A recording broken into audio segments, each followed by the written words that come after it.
დამატების სახით. ასეთი მაგალითით უფრო მე მიყვარს მარტივად გადმოცემა თხად ჭეშმარიტებებისა, იმიტომ რომ ძნელია რა ეს სილოგიზმებითა და რაღაცა ტრანსცენდენტალებით ველაპარაკო აუდიტორიას, რომელიც შეიძლება ამაში ჩახეთული არ იყოს, ხო? ყველას ხო არ აქვს საკითხული, რასაც შენ კითხულობ, ეგ არ არის სწორად. ამიტომ ესეთი მარტივი უბრალო მაგალითებით უფრო ადვილად მიხვდება ადამიანს. ძალიან მარტივ მაგალითებს და იგავებს ყვებოდა იესო ქრისტე. მისი მრევლი, უпроსტად მისი აუდიტორია, ლათინურ სიტყვას ვიხმარ, იყო დეკლასირებული საზოგადოება დაძდება ძირითადად მას, რითაც იგი გარკვეულად შენიშვნებს იღებდა და განსწავლული ფარისევლებისაგან. ბიბლიას რო კითხულობს ადამიანი, შეიძლება ეს მაგრად იცოდე, როგორც წიგნი, და გადაიკითხო უამრავი თეოლოგიური ნაშრომები და ბევრი ვიცით ასეთი ჩვენ. მაგრამ ახლა ცხოვრებაში ვცხოვრობთ ჩვენ, ვწოდენებ ბიბლიისა, ამ როგორც წიგნისა, ორიენტირებს საზოგადოებაში და ჩვენ საზოგადოების ნაწილი ვართ. ახლა როგორ ხდება აი მის გამო ეს მარტო ისეთი წიგნია, რომელიც მეხსიერებამ უნდა შემოინახოს და ვიცხოვრო წუთი სოფლის ცხოვრებით, თუ როგორ მოვახდინო მე ორიენტირება იმ გზატკეცილზე, აი იმ ფართო ველზე საზოგადოება რო ქვია, ხო? და ესეთ შედარებას გავაკეთებ. მანქანის ტარების სურვილი არის ძალიან ბევრი. შევდივართ ვსწავლობ თეორიას, პირველ რიგში მე პრაქტიკულ იმასაც ვეწევით, ვთქვათ, სწავლასაც შესაბამისი დრო და ინსტრუქტორის მეშვეობით. არგით ჩავაბარეთ გამოცდა თეორიაში, ეს ძალიან ადვილი იყო თეორია, ყველა აბარებს თითქმის, მაგრამ პრობლემას ქმნის, ვთქვათ, ეს ტექნიკური, პრაქტიკული, ის გარეთ უნდა გახვიდე, რულზე დაждდე, ცოტა ამას ღილვა ახლავს, პირველად ვინც არის ამასთან, აი სულ პირველად, საკუთრებით ქალებს ახასიათებთ ეს და მაინც ჩავაბარეთ ესა და ლიცენზია გაიცა. ახლა ჩვენ ამით გათამამებული ავჯექით საკუთარ მანქანაზე და წავედით. ახლა ყურეთ რა ხდება პირველ ეტაპზე ყველა ნერვიულობს. დაძაბულია გონება. ყველაფერს, რასაც აკეთებ, ყველაფერი არის რის ხარჯზე, ენერგიის ხარჯზე და მთლიანად ხარ შებოჭილი. რაციონალურად, ტვინით ატარებ, წესებით ატარებ, მთლიანად. ესე იგი, ასე თუ გაგრძელდა დიდხანს აუცილებლად შეეჯახები ვიღაცა ან დაგეჯახება. ესე იგი, რა უნდა მოხდეს ისეთი, რომ მე ვხედავ, რომ მეორე ადამიანი როგორ არის, იცი? თავს დახუჭავს და ისე მენის, თან ლაპარაკობს, აქეთ იხედება, იქეთ იხედება, გახედავს, თითქოს არ უყურებს, გზასაც უყურებს, უკანაც უყურებს, ერთი თვალი სარკეში იყერება, მეორე მარცხნივ, მეორე მარჯვენა, ამას ისე სწრაფად აკეთებს, რომ გაოცებული ვარ, ამას ინსტინქტებში აქვს ეს ყველაფერი. ნახეთ ეს განათლება, რომელიც მან მიიღო თეორიული, პრაქტიკული და ყველა ამის გარეშე არ ხდება, ვიღაცნაირ მთლიანად მაშინ უკვე ეს არის, ნაწილი არის, მანქანის ნაწილი არის და ნებისმიერ ექსტრემალურ სიტუაციებში ეს უხიფათოდ დადის. საღვთო წერილიც არის ისეთი რამეს, თეორია ვსწავლო და ჩვენ ახლა ტრასაზე გვიწევს გავლა. კი, მოგწეს დიპლომი თქვა ღმერთმაც, მივიღო მოციქული ვარ, აი პავლე, ისი მოციქული. ეხლა რო გადიხარ, როგორ ატარებ? ინსტინქტებში გადმოდის ეს, ესე იგი ვიბადებით და ეს როგორ მოწმება, იცით? აი, შარაგზაზე. ავარიაში მოხდები თუ არა, მაშინ ხდება შენ რა, ეს ძალიან პირდაპირ არ გაიგოთ ეს ილუსტრაცია. ხო, ძალიან პირდაპირ. ეს მიახლოებითი პარადიგმული რაღაც გარკვეული მაგალითი არის, ხო? სანიმუშო მაგალითი. როდესაც ჩვენ ამას ვკითხულობთ და ვსწავლობთ, ცხოვრება ხო იცით როგორია? სავსეა სურპრიზებით და ცხოვრებაში გვიხდება ჩვენ არჩევანი. მაგალითად, აი ესეთი კიდევ ძალიან ისეთი ყოფითი მაგალითი. საქართველოში არის ახლა რაღაცა ისეთი მდგომარეობა, რომ ყველა აჟიტირებული არის და რაღაც გარკვეული ეს არის დაწყებული მოძრაობა დავარქვათ ამას, გარკვეული ყოვლის მომცველი არის, მაგრამ ხომ არის.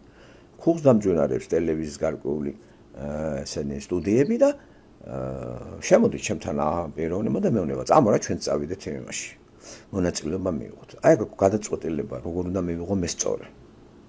არის სწორი, მაგალითად მე რო გავყვი ამას და მივიღო იმ აქციებში მონაწილეობა, რომელიც მთავრდება მე სავალალოდ, მაგალითად არ მოხდება მე იქ არაფერი. აი როგორ უნდა მივიღო სწორი გადაწყვეტილება. აი როცა ინსტინქტებში მე უკვე ესა მაქვს, ვემსგავსები იმ მოგწოდს, რომელიც სადაც არ უნდა წავიდე, ეს უხიფათოდ დადის, ასევე მეც გადაწყვეტილებას ინსტინქტების თანხმოვნები არა, მე არ წამოვალ. და ეს სულაც არ არის ნაკანახევი შიშით, რომ მე იქ შიშარა ვარ და ცემატყებას გაურბევარ. ეს იმავე თუ ინსტინქტი მკარნახობს, ღვთისმიერი ინსტინქტი, რომ ეს სატანის გზა არის. სატანის გზაზე ყველა ვარიანტში ჩემი მონაწილეობა არ იქნება მიღებული ღმერთიდან. პრაქტიკაში როგორ იყენებს ადამიანი იმას საღვთო წელს, ეს თვითონ უნდა მან შეისწავლოს, აი ნაყოფებზე როცა იყო ლაპარაკი, როგორ სხვებს კი არ ვასწავლოთ ჩვენ მასწავლებლები კი არა ვართ. ჩვენ ვართ მოსაუბრეები, ერთნაირი, ჩვენნაირი ადამიანების მიერ და საერთოდ ქრისტიანობას ახასიათებს არა ვერტიკალური სულა ურთიერთობა, არამედ ჰორიზონტალური. ესე იგი ჰორიზონტალი რაც ნიშნავს? მე და ვთქვათ მეზოვე ერთად ვარ საკრებულოში, მე და ვთქვათ მეღორე სოციალური, მე და მძღოლი ვარ თუ მე ვარ ვთქვათ აკადემიკოსი, მე ვარ ვთქვათ მინისტრი. აგერ იაკობის წერილი ამას განმარტავს. და არ არის აქ ვერტიკალური სატანური მასში ვერტიკალური იერარქია, იცი? მე აღმატებული ვარ, შენ დააღმატა, მე უნდა მემსახურო, მე როგორ შენთან როგორ ვიკადრებ ჩამოს, შენ უნდა ამოხვიდე ჩემამდე. ინსტინქტებში რო შედის ეგ, სხვა ტერმინი ხო ფსიქოლოგიდან ვისაცხე ეს ტერმინი, ისე ეს ჩამოგვეყრება და ექსტრემალურ სიტუაციაში რაც ისწავლეს, ყველაფერი დაგავიწყდება. ყველაზე ძლიერი, ძალიან ძლიერი შეამოწმებელი არის ის პერიოდი, როცა ჩვენ ვემშვიდობებით აი ამ ლამაზ დედამიწას, სადაც მთელი ბავშვობა გავატარეთ. მეგობრებით შევიყვარეთ, ზოგმა ახიბლა მოგცა, სიყვარული გვესტუმრა, შვილები გავაჩინეთ, რაღაცა მოვახლაფურთეთ, ვიწვალეთ, ვიდაგეთ, სახლი ავაშენეთ, ყველა ენერგიები ჩავდეთ და როგორი ახლა ამას გამოიმშვიდობე, როგორი, აი ქრისტიანზე ლაპარაკი, აი აქ მოწოდება ქრისტიანს, არა ქრისტიანზე არ ლაპარაკი. აი აქ უკვე თუ შენ ინსტინქტებში ეს შენ უკვე მადლიერების ზონით იტყვი, აღვასრულე ღმერთო, მადლობა და დაგემშვიდობებით, ვინც არის და აბა მომავალ შეხვედრამდე. აი აქ მოწმდება უკვე ის არის, ჯერ კიდე წინ გასავლელია მთელი, ეს ყველაზე ფინალს ვლაპარაკობ, მაგრამ მანამდე სოციალურ გარემოში გვიწევს ცხოვრება და სოციალურ გარემოში გვიწევს რა ცხოვრება, ირგვლივ არიან, როგორც აქ ითქვა, აი ესეთი ჯოგი, ხო, სხვა სიტყვები არ შეიძლება იყოს ჯოგი, ნახირი, ეს ძალიან ისეთი სიტყვებია, შეიძლება უხერხული იყოს, მაგრამ დასახასიათებლად ეს ჩემს გარდა ბერმა მოაზროვნებაც დაახასიათა ასე და ბერძნულ ენაშიდაც არის სიტყვები, რომლებიც დაახასიათებს ესეთ ადამიანებს, ხო? იქ არის დემოსი, არის ოხლოსი, არის პლებსი, არის ლაოსი, არის ეთნოსი. ხუთი სიტყვა არის იმისა, რაც ჩვენ უწოდებთ ხალხს. მაგრამ იქ ნახეთ, ხალხი განსხვავდება ოხლოსისაგან. აქედან კრატოსი, დემოკრატია, ოხლოკრატია, ამიგეთ და მერე გააგრძელეთ დანარჩენები, ხო?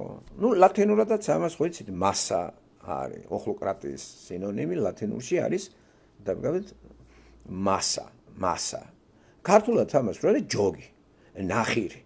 ყველა ხალხი არ არის საქართველოში? ყველა ხალხი არის ქართულ სიტყვაში ხალხი. ამიტომ ქართულ ენაშიდაც არის ჯოგი, ნახირი, ბრბო. აგე? არა მარტო ბერძნული მდიდარი. ქართულ ენაც თუ მოვყვებ ძალიან ბევრი, მაგალითად ძალიან ბევრი იმაში. აი მაგალითად ესეთი ინგლისური სიტყვები, როგორიც არის ფუტბოლი, ბასკეტბოლი და ვატერბოლი და ასეთი რამე. ნახეთ, მთელი რიგი რუსულში, რუსული ენაც ხო მდიდარი ენა არის. პირდაპირ ისე შევიდა ინგლისური ფორმით, ხო? ბასკეტბოლი, ფუტბოლი, ვატერბოლი. ქართულში ფეხბურთი, კალათბურთი, ფრენბურთი, დაგვიდით ვალეიბოლი, ქართულში ფრენბურთი, ბურთი დაფრენა სიკითალით რა. ახლა ქართულში მოიძებნა თუ არა? წყალბურთი. ხედავთ? ასე რომ ენას საერთოდ ენის ფენომენი ხო ბიბლიდან გავიგდეთ, საიდან არის რა, როგორ მოხდა ამ ენის დიფერენცირება და როცა საღვთო წერილს ლაპარაკობთ ჩვენ და ბიბლია სინონიმი არის ღმერთის სიტყვისა, როცა ლაპარაკობთ ბიბლია იგულისხმება ღმერთის სიტყვა და არ ვაკერპებთ წიგნს. წიგნი გამოყენებულია საშუალება ლიტერა ამ ფორმით და დატანებულია დღევანდელი შრიფტი შავი თეთრზე, ასოები კი არ მოქმედებს ჩვენზე, ასოებს უკან ის ძალა მოქმედებს, რომელიც გადმოიცემა წინანადებით ამა თუ იმ ენაში და ამას ვადასტურებთ იმ გრაფიკული სიმბოლოებით, რომელსაც ამბანი ქვია. ასეთი ჩვენ ქართულ ენაზე ბიბლია მართლაც უტყუარად არის ჩვენამდე მოწოდებული, ცოტა ისე ჩიქორთული შეიძლება რთული წინადადებები იყოს და ეს იმის ბრალია, რომ მორწმუნეს თარგმანი არ არის. სხვათა შორის ძველი ქართული კიდე არ აუშავს. მაგრამ ძველი ქართული სინტაქსი ცოტა ძალიან ბევრისთვის გაუგებარი კი არ არის, აი ძველია რა, ვერ გებულობს, იმიტომ რომ მისი გონება უკვე ნაზიარები არის თანამედროვე სინტაქსურ წყობას და ორთოგრაფიას, თანამედროვე გრამატიკის და უნდა და ენერგია ცოტა დახარჯოს, რომ ამას გემო და ის გაუსინჯოს, გამიგეთ და არსობრივი თვალსაზრისით ძველი ქართულში შემიდარებია ძველი ქართული ასე ვიხსენებ და აქ იყო მოყანილი რომელიმე ენა დაიდე რუსული, ინგლისური, ფრანგული, რომელიც იცი ძველი ლექსიკონის დახმარება შეიძლება ენა არის ცოტა თუ ბაზისი გაქვს ლექსიკონი გახმარება ამაში ლექსიკონი ახლა ძველი ბერძნული მკვდარი ენა არის ლათინური მაგრამ ლექსიკონის მეშვეობით ჩვენი მკვდარი ენა უკვე უამრავი სიტყვები შემოგვისწავლა ბიბლიამ ბერძნული ენა აქამდე მე ბერძნული სიტყვები კი არ ვიცოდე მე ბიბლია მაზიარა მე ძველ ბერძნულ სიტყვებს დაახლოებით რა ვიცი რამდენი სიტყვები ვიცი უკვე და რა კარგი რამე ამ სიტყვებით ბიბლიამ რომ ასავლა პლატონის ფილოსოფია გავიგე რომელიც ჩიქორთული ქართულით არის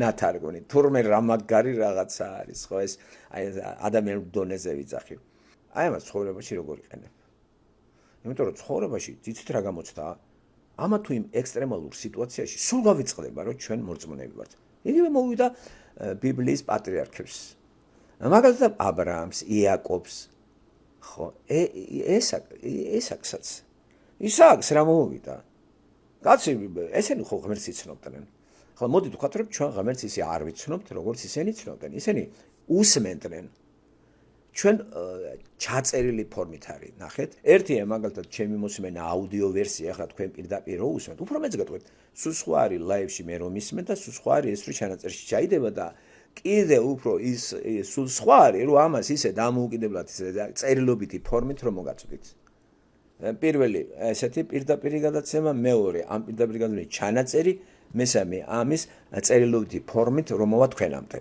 ხვდებით ჩვენ წერილობითი ფორმით არის ახლა ღმერთი მაგრამ ამის უკან ღმერთი დგას და ძალიან დიდი შანსია იმისა რომ არასწორად იყოს გაგებული ჩემი გონების მე როგორც აქ მუსიკალური ძალიან ძლიერი მაგალითები მოიყვანა ჩვენმა მეგობრმა და არა მარტო მეგობრმა ხო ძმამ უფრო ძმა არის ჩემი ვიდრე სხვა ბიოლოგიური ძმა თორე ეს ისეც მუსიკოსია ჩემი ძმა მაგრამ ჩემთან არ არის და მთელი რიგი მიზეზების გამო არ ვიცი ხო ხო აი თავი გვაქვს სინაგვით სავსე და აი კაკაფონია არის მუსიკის თემაზე კაკაფონია ესეც სიტყვა არის კაკაფონია და იმ მუსიკას რომელიც დაასახელა აი იმიგე ბახიც იგივე და აი რომ შედიხარ იმ ადგილზე სადაც არის რაღაც შენობა და აკუსტიკური ისეც არის კარგად გათვლილი და ეს რომ ამღერდება რა და იქ შემოწმებ ცხოველი ხარ თუ ადამიანი ისე სხვათა შორის ძალიან ბევრისთვის ტესტი არის რამდენად ცხოველი ვარ ჩვენ კლასიკური მუსიკის მოსმენა ეგ ნამდვილი არის აი კლასიკური მუსიკით ეს ჩემი ისეც იყო სხვათა შორის ჩემი შესამოწმებელი სხვა ერთია რომ მეუნება მაგარია და ის გავიმეორე დებილი ვარ თუთიყუში ვარ კაცო ჩემ თავს რატო უნდა მოვატყო დავიზე პირე გავიკითხე მუსიკის ისტორია წავიკითხე ამას რომ მოყვები მე ხო ვიცი რომ დათვი და ღორი ვარ როცა მუსიკა არის და არც უსმენი მაგას ჩემ მეზობელი იყო რომელსაც ახირება ხო ის ქართველებს რა ახირება თავიშვილები ყველა მოცეკვავი უნდა იყოს ყველა მუსიკოსი უნდა იყოს და მასიურად ხალხს დააპოწიალებდნენ ბავშვებს მუსიკალურ სკოლებში 60-იანი 70-იანი წლები რა თქმა უნდა მეზობლის ყველა ბავშვი დადიოდა და ყველას სახში ინსტრუმენტი ჰქონდა ჩემ ძმას მუსიკა უყვარდა პიანინო არ ჰქონდა სახში უცნაური ეგა რა ამ დროს უფრო ის მუსიკოსი იყო ხო უყურებდი ხა იმიტომ კი არა რომ ჩემი ძმა არის არა კაცო ხო იცი ეგა ხო და იმ ჩემ მეზობელს ვეუბნები მისი შვილი შემოვიდა ჩემთან და კითხვა დაუსვით 12 წლის მაწყილი ბიჭი არის 12-13 და ვიოლინოზე დაყავდა ძმები იმ მეზობელს ვეუბნები თქვენ მუსიკა გიყვართ მეთქი არა კაცო შეგვაწუხა რა მამამ და ბებია და დაგვაპოწელეს რა თმინდა ეს რა ჯანდება თმინდა ესა უბრალოდ 7 წლები მაინც დაამთავრე გამიგეთ ვიოლინოს ხო და მამასთან საუბრის დროს ესეთი რამე ვთქვი ერთხელ მე ვთხარი ახლა ამ დავშეუნები იცით რა კაი რამეა მეთქი საერთო მოგისმენია პირით ან კონცერტზე წასულხარ მეთქი მარტო არ მიშვენე და არავინ არ მომყვებაო ხო და ამ იმის მერე დავემახსოვრე და ამ მამას ვეუბნები ჩემი შვილები იქ და მე ვთხარი და რო უკრავდა ხო მართლა ის გამომჩა დეტალი უკრავდა ბავშვი ვარჯიშობდა თუ მეცადინეობდა ხო უნდა ჩააბაროს იქ რასაც თხოვს პედაგოგი და მაიცა რა გაჩერდი რა წუწუნი მე ვეუბნები მოიცა ჩემო საყვარელო შენ მეთქი შვილს აძალებ ისწავლოს და შენ ერთხელ მაინც კონცერტზე თუ არა მოგისმენია რას უკრავს მეთქი აბა რაც შენში არ არის შვილს რატო აძალებ მეთქი კიდე ესეც არ არის გამართლებული, რაც შენში ის დააწალო. და მით უმეტეს, რაც შენში არ არის და იმას არ უნდა, რატო აწალებ? მოგიკიდეა ხელი და წაგიყვანია მუსიკაზე. მეორე ესეთი მაგალითი ისე რეალური. ერთი მამასაც ყავდა შვილი, რომელიც ცხოვრობდა იმჟამიდელ პლეხანონზე და ახლა სხვა რაღაცა ქვია მას და ამ შვილს სკოლის დამთავრების მერე არაფერი არ ქონდა გარდა ხმისა და არაფერი არ ქონდა თავში სკოლა ახლა დადგა საკითხი სადღაც ჩააბარო როგორ უნდა ჩააბარო ხო ამას გაგიჟებული არც მამამისი იყო მომღერალი და არც დედამისი და არც გვარში არავინ მაგრამ ამას ქონდა ეს ხო დადგებოდა მარტო სავარიშებდა მღეროდა და ბევრს ნერვებს უშლიდა მაგრამ ამან ეს არ მოიშალა არანაირად ხო და მამამისი გვერდზე რომელმაც არაფერი არ იცოდა ამ შვილს სულ ოპერაში დაყვებოდნენ ერთად შვილის გულის ეჭდა და დააბარა კონსერვატორიაში ოპერის მომღერალი გამოვიდა გერმანიაში წავიდა სამუშაო და იმას მე მგონი ასე თუ ისე მუსიკოსები იცნობენ ხო აი ამ ბიჭის ენთუზიაზმი აი мотиваცია რა იყო აი რაღაც აი სიყვარული ოპერის არ ვიცი რა და დაცინოდნენ ყველა საქართველოში ხო იცით ყველას დაცინეს და მამამისზე ვლაპარაკობ ნახეთ ერთი მამა მეორე მამა რა შვილის გულისთვის ის იჯდა და ყველა თითქმის საქართველოში ოპერას ესწრებოდა შვილის გულისთვის და ის შვილი კიდე სადაც მოიხელდებდა იღეროდა თავისთვის როცა თურქეთში იხილა ის ახალგაზრდები რომლებიც წავიდნენ და ერთ-ერთი მათი სიძეც იყო იქ ერთ-ერთი დაემარტო ხელა ჩვენი ერთი ახლო ნაცნობები და მოდი რა ვიმღერებო რა კაი იმღერეო და ადაგაო და დაჭექაო რა რაღაცა ხმისისა რა უცნაურია ხო ესეთი ადამიანი და აი მამამ სუ გაკაჩა ყველანაირად დაამთავრებინა ჩააბარა და მე როცა საქართველოში ესეთი არეული სიტუაციებია თავისი ამნიჭის გამოვლენის საშუალება იყო საზღვარგარეთი გერმანია და იქ ანაზღაურებად შესაძყვისი და დაადის და ღეროდა და იმიტომ რომ დღეს ხო ეს უკვე მომაკვდავია უკვე ოპერა ვინ უსმენს დღეს ოპერას აქ ითქვა რატო აი ეს მაგალითები ხედავთ ინსტინქტებში რაც აქ გამიგეთ იმას ხელი შეწყობაც უნდა ახლა როცა საერთო წელიწადია ლაპარაკეთ ეს ახლა ეს არის საერთოდ ეს ხო იცით რა ეს სიცოცხლე სიკვდილის სიცოცხლის საკითხია იმიტომ რომ სიკვდილის სიცოცხლე ნიშნავს სიცოცხლე არ ნიშნავს იმას რომ ყველა ცოცხალია ახლა ეს არ ჩათვალოთ რა რომ დავდივართ ცოცხლები ვართ არა მკვდარად ვიბადებით მკვდარი სულები ვართ ჩვენ ცოდის გამო მოვკვდეთ სულიერად და მე სხეულიც უკვე მოშორდება სულს მაგრამ სული დარჩება როგორც არამატერიალური არსება და საჭირო არის ახლა ამის გარკვეული რაღაცა გარკვეულ მდგომარეობაში და ყოფარაში გამოვლენა და კი არ გაქრება ეს ასე რომ ჩვენ ეს გვჭირდება ეს გვჭირდება ცოტა არ არის სწორი სიტყვა ეს ჩვენი სიცოცხლე არის სიცოცხლე ხო კაი რამეა კაი რაღაცა არა სილამაზე აჯერეს გვია აი ამ სამყაროს შევეჩვიე და რა ლამაზია რა ეს სამყარო თავისი ცოცხალი არსებებით ცხოველთა სამყაროთი ფლორა ფაუნა რო დაუკვირდებით ღმერთის შეგაყვარი ცით რა არის სანამ ღმერთს არ გაიჩნევს ადამიანი ამ სამყაროს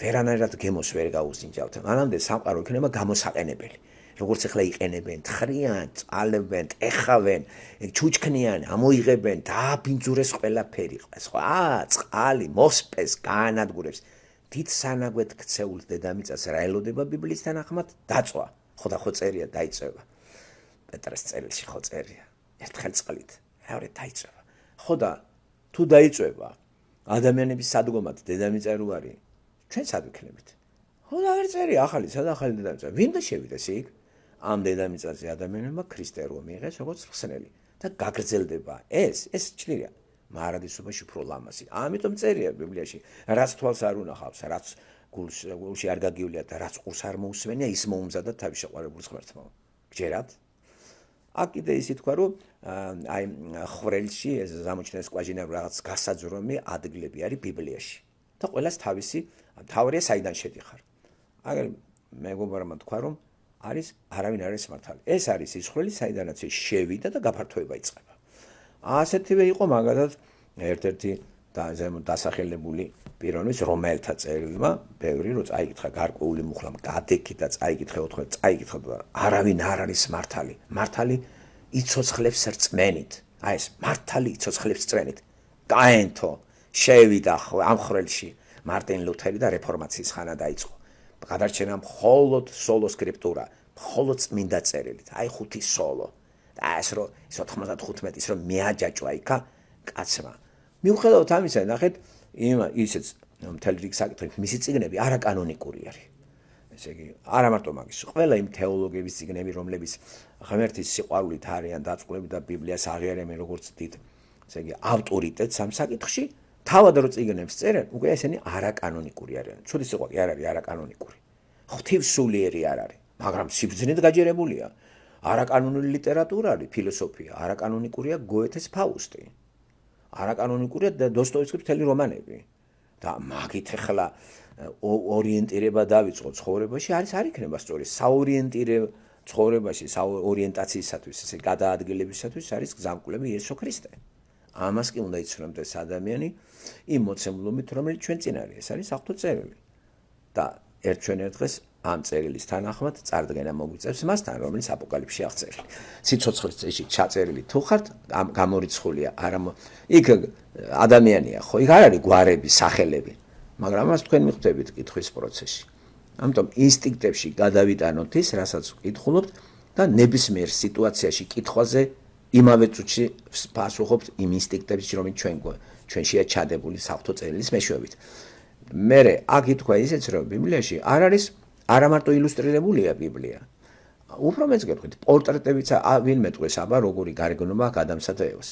მაშინ როდესაც მხატვრულ ლიტერატურაში პერსონაჟი დახასიათებულია ისე, რომ ისღა დაგვრჩენა კინემატოგრაფიულად, ისღა დაგვრჩენია სცენარით დავწეროთ და მისი შესატყვისი მსახიობი მოვზებნოთ და ჩავაჭინოთ. აღო აგებულება თმის ფერი, ყველაფერი ეს პორტრეტი აღწერილი აქვს მაღალ დონეზე მხატვარს, მწერალს. ბიბლიაში მსგავსი რამე არ არის.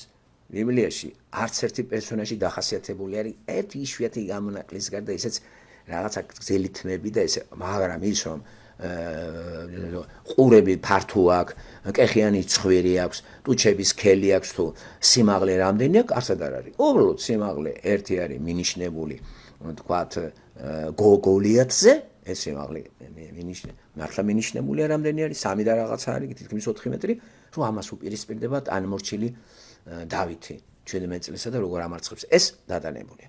სხვა მხრივ გარეგნობაზე, ქალების გარეგნობაც არ არის აღწერილი და რა გარეგნობის იყო ასეთი სარა, რომ 65 წლის ქალი, ზე გაგიჟდა რომელიღაცა თქვათ ფარავნის, რა ქვია, აბიმელექი ეგვიპტეში რო ჩავიდა, ხო? და უნდოდა მას თქვათ თავის კოლექციაში ეს ქალიც ყოლოდა. ესე იგი ლამაზი იყო. ამიტომ ჩვენი ასაკით რო შევდივა, ჩვენი ათვლის წერტილი რო გვაქვს ასაკისა და ახლა ქალი თქვათ რა სილამაზის იყო 75 წლის ხალხს ქალი შეეძინა, რა იყო ამისთანა, ხო? ამაშია საქმე ჩემოკარგებო. ჩვენი ბიბლიური წელთაღრიცხვა ცოტა სხვანაირია, იქ პერსონაჟები სხვანაირი არიან და ჩაშეგებაროთ რომ ის ლამაზი ქალი იყო. ხო, ასევე ურიას ცოლიც ლამაზი ქალი იყო. ხო, წარმოიდგინეთ სოლომონის ჰარამხანაში ულამაზესი ქალები იყო, ის 1000 ქალი, საიდანაც იქ 300 და 700 გაყოფილიყო. ზოგი ცოლი იყო, ზოგი ხარჭა იყო. მაგრამ ახლა როგორ ფიქრობთ, ახლა ყველასთან იყო? ეს იყო ძალაუფლების გამოვლენის მაგარი საშუალება აღმოსავლურ იმაში. ამას ღმერთი კი არ იწონებს. ესე არ გაიგოთ ბევრმა ეგრე მუსულმანებმა რომ აიღეს თელი რიგა. არა, შეგექნება ჭირი ამაზე თორე. ეხლა ამით სოლომონი არ ჯოჯოხიში წავა და არც იაკობი წავა, ჯოჯოხიში რა ჭირიც აკიდა მისმა სიმამრამ, ყველა ქალები ამას რო შეტენა იქა, როგორი ახლა ეს შეინახო ესენი, ხო? ასე რომ დახასიათებული გარეგნობა ბიბლიაში არ აქვს. გარეგნობა, აი თვისებები კი, რწმენის წიგნი ეს. ამიტომ ღმერთის პორტრეტიც არ არის დახასიათებული. როგორია, რას იწონის, რა მხელა არის. აგერ ქმნილებას შეხედეთ. ქმნილება გეტყვით, გამიგეთ, ქმნილებაში შეიცნობა შემოქმედი. რაოდენ უზარმაზარი სამყარო უკიდეგანო, ხო და როგორ წარმოიდგენთ ღმერთს და როგორ არ განიმსჭვალებით იმ გრძნობით, რომ თაყვანისცე. იმიტომ რომ ჩვენ ხომ თაყვანისცემა სიცხში გვაქვს, ყველას თაყვანს ვცემთ, შვილებს, შვილიშვილებს, ცოლებს, ვეთაყვანებით, დაუჩექვებთ ზოგიერთები, ზოგი თქვათ შემოქმედები ხალხი ხო საერთოდ უძვრებიან და არა ბიძინას რო ეთაყვანებიან, რა ვიცი, დღეს საქართველოში ვისაც ეთაყვანებიან ისე. შიოლაშვილი ხო საერთოდ სათაყვანებელზე სათაყვანებელია. ასე რო ეთაყვანებით იმას, ვინც გამოგათაყვანებს, უკვე აქ ნეგატიური გაგებას აქვს ადგილი ამ ჩემს იმაში. ეგ სწორია. ვეთაყვანოთ იმას ისეთი კი არა გამოგვათაყვანებს, რომელიც აგვამაღლებს და აგვიახლოვებს და სინათლის გვაზიარებს. ხო არის თაყვანიცება ჩვენში. და ყველგან ჩანს ეს, ფეხბურთელებს მეთაყვანებით, ვაკერპებთ სხვა სიტყვებით, ყველას თავისი ისაყავს, რაღაცა მაგ დასუკრავთ, ფთოვანებული, ხო თქვა ღმერთმა ეს არ გააკეთოთ ერთმანეთი შეიყვარეთო. ერთადერთია სათაყვანებელი ეს არის სამყაროს შემოქმედი, რომელიც არის და ჩვენზე კი არ არის დამოკიდებული და რაიმეზე. ჩვენ ვართ მასზე დამოკიდებული და რაიმეა მასზე დამოკიდებული და ნახეთ ადამიანს მისცა ცხოველთა სამყაროში ეს გამოარჩია ეს ცხოველი, ძველი ქართულმა არ შეგვაშინოს, ცხოველი საცოცხლო ფორმებს ვინც ატარებს ჩვენ ადამიანს, რომელსაც მართლაც მეტი სიახლოვე აქვს ღმერთთან და ღმერთის რაღაც თვისებებს ატარებს, არავინ არ ატარებს სხვა.